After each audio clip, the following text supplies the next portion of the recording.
yung sa unang tatlong trial, nabanggit ng presiding officer na 16 ang kailangan para ma-convict, no?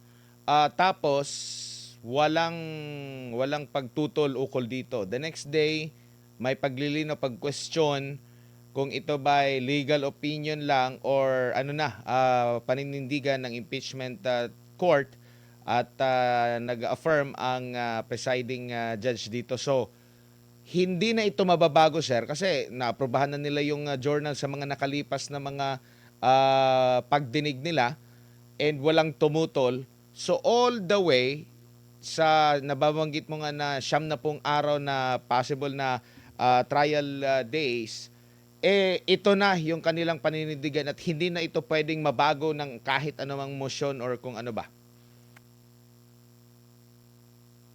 Pwede naman silang magbago ng isip. Pwede naman silang magbago ng isip, pero mukhang definitive naman yung pagsabi ni Chis Escudero at sabi mo nga wala namang tumutol sa mga senador, whether majority or minority, na paninindigan nila yung 16 unless may ibang ruling ang Korte Suprema.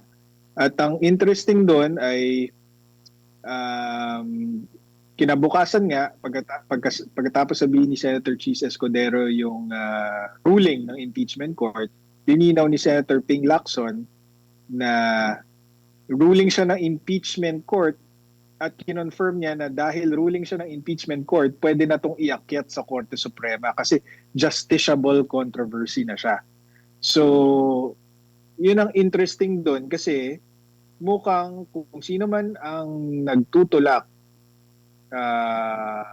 na bawasan yung threshold vote na 16, mukhang yun ang balak na iakyat sa Korte Suprema yung question. So, medyo nakakatakot isipin kung kasi all the while, Admar, ang paniniwala ako is leading up to the impeachment trial, ang gagawin talaga nila is i-justify nilang pababain yung number of votes required to convict kasi halos inaraw-araw nila yan eh, 'di ba? Pinakulong nila si Senator Jinggoy, si Senator Marcoleta, inabol nila si Senator Bato, tapos nag-take over sila ng majority ng Senado with 12 votes.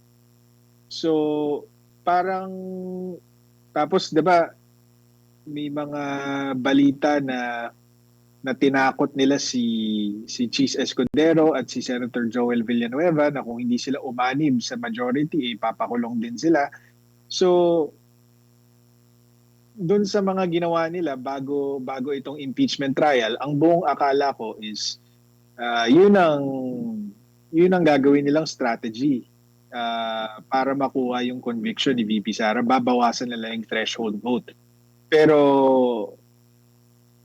yun nga, as a surprise, on the first day of the impeachment, they conceded already na 16 ang votes required. Para sa akin, dahil parang it's yung ginawa nila before impeachment trial, it's so much work just to give it up on day one of the impeachment trial. So medyo nakakatakot yung implication nun kasi baka one, confident silang makakakuha sila ng desisyon sa Supreme Court na magsasabing less than 16 is okay to convict, or baka ang tingin ng mayorya at ng Malacanang ay kaya nilang makakuha ng 16 votes sa yun nga yung pananakot nila ng kaso. Opo, doon naman po sa posibilidad na lahat ng mga nangyari sa tatlong araw na impeachment trial under kay Senador Chis Escudero, if ever na katigan ng Korte Suprema yung petisyon na inihain ng mga abogado ng grupo ni Attorney Israelito Torion, sa tingin nyo po, mawawala lahat ng mga pinagagawa nila na mga desisyon, lahat noong unang tatlong araw po, attorney? Well, posible yon and baka baka yun nga yung prayer ng petitioners doon sa kaso na yon. Kasi nga, totoo naman na unconstitutional naman talaga na ang isang hindi Senate President ang maging presiding officer sa impeachment. As explained nga nung magkapatid na Senador Alan Peter Cayetano at ni Pia Cayetano, bagamat hindi nakasaad sa konstitusyon na dapat Senate President ang magpre-preside sa impeachment trial, kaya lang siya hindi nakasulat dahil yung framers na mismo ang naglinaw sa deliberasyon para sa konstitusyon na kaya hindi ilalagay na Senate President ang presiding officer sa impeachment ng kahit sinong opisyal maliban lamang sa presidente ay dahil understood na ito.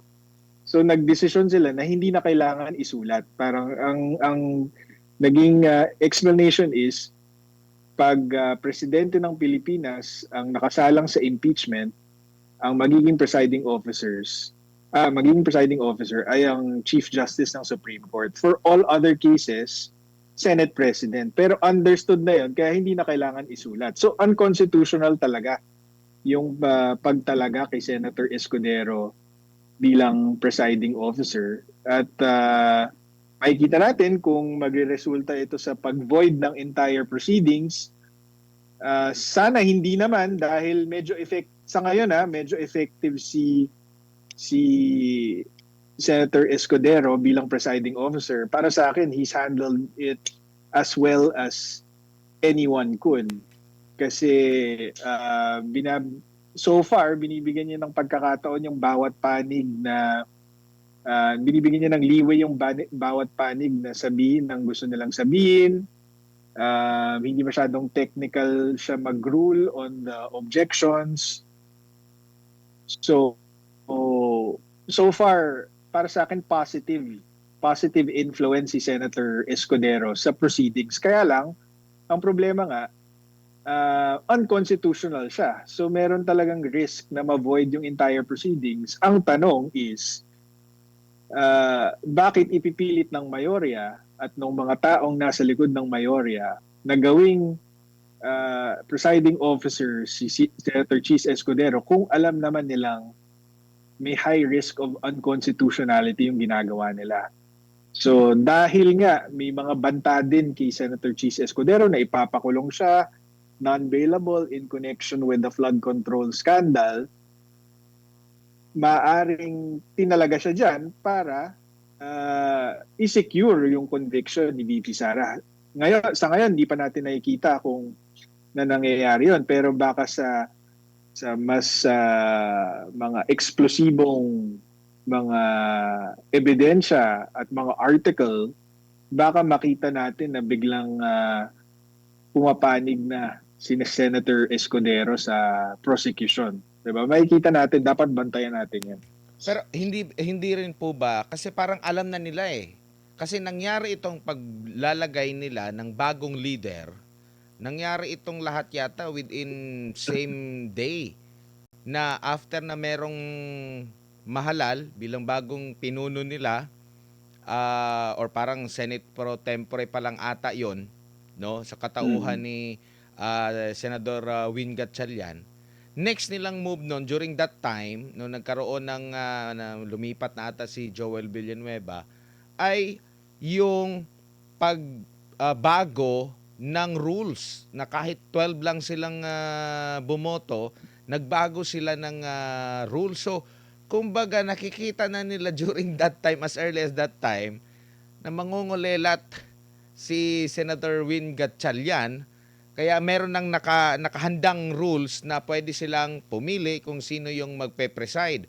Na-finalize lang yung pagiging Senate President ni Senador Win nung lumipat na si Senador Chis Escudero, kaya nakakuha sila ng 13. Hindi na questionable yung pagiging Senate President niya. Ang questionable ngayon, doon sa pag-amyenda nila sa rules na una, maliban doon sa 12 lang, meron pang sinasabi si Senador Alan Peter Cayetano na dapat may 1 day na abiso mula sa kanila kung merong mga pagbabago lalo na sa rules of impeachment, attorney. Yeah, tama naman lahat yun. Na mukhang ganong kaaga plinano lahat ng ito. Pero yun, the fact remains. So far so good. Para sa akin, Senator Cheese appears fair and he's handling it well. Kumbaga, kung siya yung judge ko sa korte, sabihin ko, mahusay siya.